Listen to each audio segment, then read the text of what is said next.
حضرت عبداللہ ابن مسعود رضی اللہ تعالیٰ عنہ نبی کریم صلی اللہ علیہ وسلم کے وہ جانثار صحابی جن کے بارے میں اللہ کے رسول صلی اللہ علیہ وسلم نے فرمایا کہ اگر کوئی خواہش رکھتا ہے کہ قرآن کو اس لہجے میں پڑھے جیسا کہ اس کا نزول ہوا ہے تو اس کو چاہیے کہ ابن مسعود رضی اللہ تعالیٰ عنہ کی قرات کا انداز اپنا لے، یعنی ہو بہو اسی طرح جس طرح حضور صلی اللہ علیہ وسلم کی زبان سے سنا وہی لہجہ اپنایا۔ ماشاء اللہ۔ آئیے جانتے ہیں ان کی زندگی کے چند حالات جس سے ہمارا ایمان بڑھ جائے گا۔ ابھی ان کے لڑک پن کا زمانہ تھا، بلوغت کو نہ پہنچے تھے، لوگوں سے دور مکے کی پہاڑی راستوں میں اپنے آقا قریش کے سردار عقبہ بن ابی معیط کی بکریاں چرایا کرتے تھے۔ یہی وجہ ہے کہ سنتے تو تھے کہ حضور صلی اللہ علیہ وسلم کے بارے میں، مگر دھیان نہ دیے۔ ایک تو لڑک پن، دوسرا مکہ کے پہاڑوں میں پورا وقت گزر جاتا۔ ان کی ملاقات نبی کریم صلی اللہ علیہ وسلم سے اس طرح ہوئی، ایک دن وہ اپنی بکریاں مکہ کے پہاڑوں میں چرا رہے تھے کہ دیکھا کہ سامنے سے دو بزرگ تھکے ماندے آ رہے ہیں اور وہ دونوں ان کے پاس آ کر ان سے کہتے ہیں کہ کیا ہمیں اپنی بکریوں کا دودھ پلاؤ گے تاکہ ہماری پیاس اور بھوک دونوں ختم ہو جائے۔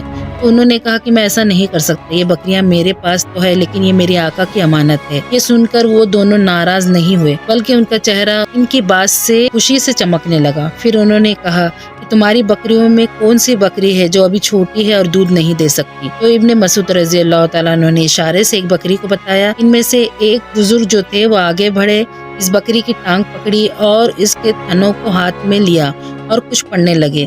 دیکھتے ہی دیکھتے اس بکری کے تھن دودھ سے بھر گئے اور انہوں نے ایک برتن کی طرح پتھر اٹھایا اور اس سے خود بھی بکری کا دودھ نکال کر پیا اور ابن مسعود رضی اللہ تعالیٰ عنہ کو بھی دیا۔ یہ دیکھ کر ابن مسعود رضی اللہ تعالیٰ عنہ نے کہا مجھے بھی یہ کلمہ سکھا دے تاکہ میں اس طرح کر سکوں۔ تو بزرگ نے کہا ابھی آپ بچے ہیں، آپ کو جان کر خوشی ہوگی کہ وہ بزرگ ہمارے نبی کریم صلی اللہ علیہ وسلم تھے اور وہ ساتھی حضرت ابو بکر صدیق رضی اللہ تعالیٰ عنہ تھے۔ یہی واقعہ ابن مسعود رضی اللہ تعالیٰ عنہ کو اسلام کی طرف مائل کرنے کی وجہ بنا۔ تھوڑے ہی عرصے بعد حضرت عبداللہ ابن مسعود نے اسلام قبول کر لیا اور بکریوں کی نگرانی چھوڑ کر ہر وقت ہمارے آقا صلی اللہ علیہ وسلم کی خدمت میں رہنے لگے جیسے کہ سایہ رہتا ہے۔ سفر میں ہو یا شہر میں ہو ہر وقت آپ کے ساتھ ہوتے۔ آپ جب غسل کرتے تو فوراً پردے کا اہتمام کرتے، جب آپ جانے لگتے تو جوتیاں پیش کرتے اور جب آپ صلی اللہ علیہ وسلم واپس آتے تو اپنے ہاتھوں سے آپ کے جوتے اتارتے۔ آپ کی چھڑی، مسواک، سب چیزوں کا خیال رکھتے، یہاں کہ آپ کو حجرے مبارک میں جانے کی بھی اجازت تھی۔ اسی وجہ سے صحابہ اکرام ان کو رازدان رسول صلی اللہ علیہ وسلم کہنے لگے، کیونکہ ان کی تربیت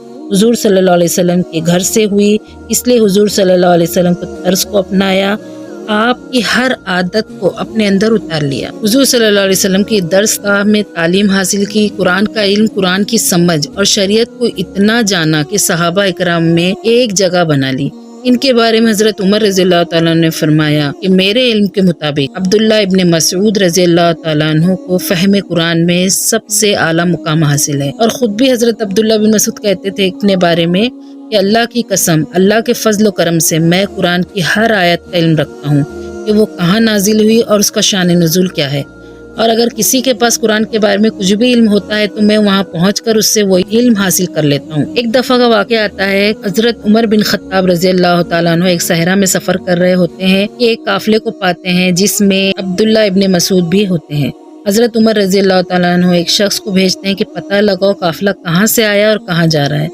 پوچھنے پر معلوم ہوتا ہے کہ دور دراز کی جگہ سے آیا ہے اور جانا بیت عتیق یعنی بیت اللہ کی طرف ہے۔ عمر رضی اللہ تعالیٰ عنہ سمجھ جاتے ہیں کہ اس قافلے میں کوئی عالم موجود ہے، اس لیے سوالات کرنے لگتے ہیں۔ سب سے پہلا سوال عمر رضی اللہ تعالیٰ عنہ پوچھتے ہیں کہ قرآن کی سب سے بڑی آیت کون سی ہے؟ تو جواب ملتا ہے آیت الکرسی۔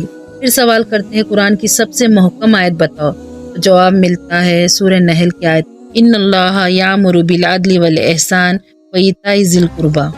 پھر تیسرا سوال یہ کرتے ہیں کہ سب سے زیادہ جامع آیت بتاؤ، تو جواب ملتا ہے وَمَن يَعْمَلْ مِثْقَالَ ذَرَّةٍ خَيْرًا يَرَهُ وَمَن يَعْمَلْ مِثْقَالَ ذَرَّةٍ شَرًّا يَرَهُ۔ پھر سوال کرتے ہیں قرآن کی خوف دلانے والی آیت کون سی ہے، تو جواب دیتے ہیں سورہ نساء کی آیت نمبر 123۔ پھر سوال کرتے ہیں کہ سب سے زیادہ امید دلانے والی آیت بتاؤ قرآن کی، تو جواب ملتا ہے سورہ زمر کی آیت نمبر 53۔ قل یا عبادی الذین اسرفوا علی انفسہم لا تقنطوا من رحمت اللہ ان اللہ یغفر الذنوب جميعا